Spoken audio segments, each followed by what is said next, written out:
सत्संग से सोधी आवे, नहीं जीव 84 में जावे। सत्संग से सोधी आवे, नहीं जीव 84 में जावे।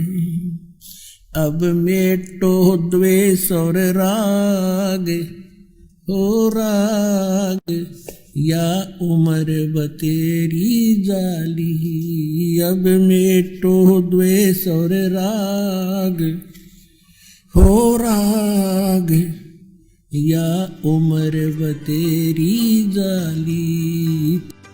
600 वर्ष पहले परमात्मा ने सुख संवेद में, अब आप जी को थोड़ा सुख संवेद क्या है। जैसे शंकराचार्य जी ने एक मठ आमनाय महानुशासनम नामक एक पुस्तक की रचना की थी, जिसमें इन मठों के ऊपर बैठने वाले मठाधीशों के लिए गाइडलाइन दे रखे हैं कि वो ऐसा आचरण करें। उसमें ये लिखा है कि एक सूक्ष्म वेद है। तो इन शंकराचार्यों से कोई पूछता है कि वो सूक्ष्म वेद क्या है, कोई तो कहता है कि वो महाभारत है 5वां वेद। अरे महाभारत में तो निरानाश करवाया उसने, पढ़ कहता आदमी वो भी जो है ना कति अज्ञानी हो जावे। ऐसे आचरण महापुरुषों के।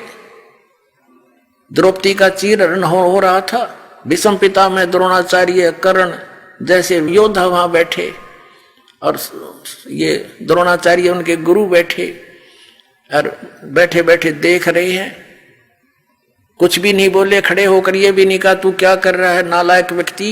एक बड़ी सभा में एक औरत को नंगा कर रहा है, तो क्या वो नेक व्यक्ति हो सकते हैं।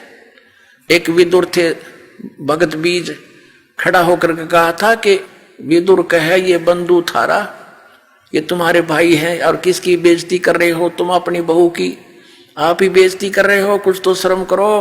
विदुर कहे ये बंधु थारा, एक कै कुल एक कै परिवारा। विदुर के मुख पर लगा थपेड़ा, तू तो है पांडवों का चेहरा। कहते हैं तू तो, जब दुशासन ने अपने चाचा के थप्पड़ मार दिया और ये शब्द बोले कि तू तो पांडवों का चमचा है, कहते हैं तू तो है बांदी का जाया, और वहां भीष्म द्रोण और कर्ण मुस्काया। ये महाभारत 5वां वेद हो सकता है। कहते हैं जब उस दुशासन ने अपने चाचा को कहा कि तू तो बांदी से उत्पन्न हुआ, इसलिए हीन भावना रखता, तू क्षत्रिय नहीं है, तू तो बांदी का जाया, तू तो है बांदी का जाया, इसलिए तू यही बात कहेगा। और वो कह रहा कितनी न्याय की बात कि तुम किसकी बेइज्जती कर रहे हो, अपने ही परिवार की बहू को अपनी बेइज्जती कर रहे हो। कल को लोग क्या कहेंगे, अपनी बेइज्जती आप ही की तुमने। अब वो कितनी महान बात कही थी। उसको कहा तू तो है बांदी का जाया और तू तो पांडवों का चमचा है, इन्हीं का चेला, इन्हीं की ओर बोलता है। वहां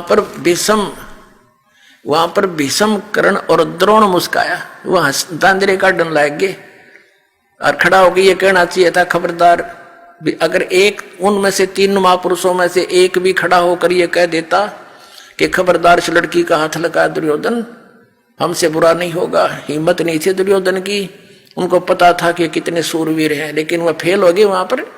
और एक नंगे होते ही औरत को देख रहे हैं, नहीं तो विदुर उठ कर चला गया था उसी समय।